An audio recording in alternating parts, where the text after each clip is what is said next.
Hello, my friends. I hope you are all well. My name is Lucian. I am a childhood trauma survivor. I wrote a book titled Still Here: How Not to Die from the Damage Caused by Trauma. I wrote this book at a time when I really had to face what was happening.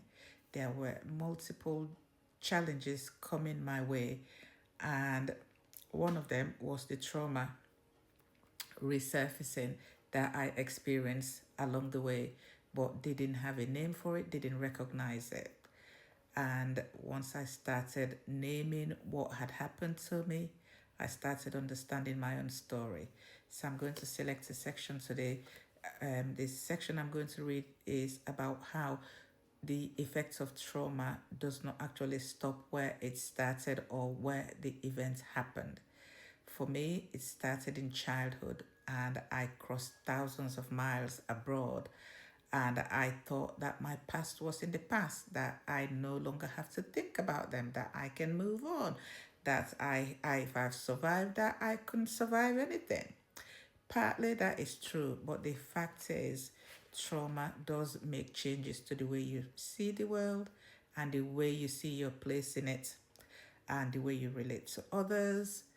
And so it doesn't stop that, because there are habits that you may have developed along the way that were coping strategies, like the people pleasing, like the not being able to defend yourself, like the tendency to freeze when you are harmed, like the tendency to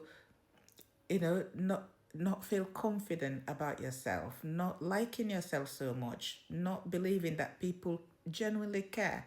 And indeed, you are going around pleasing people because you thought that this is what you had to do because of what you did then. So I'm going to select this section for you. So, what trauma does to the people it touches. So, one of the most important things I learned through my reading and through my eventual diagnosis is that trauma does not simply stay in the past once the event themselves are over. It lives on. It changes the way the nervous system works. It changes how the brain responds to stress. It changes how a person moves through the world, how they relate to other people, how they feel inside their own body, and how much they trust themselves and others.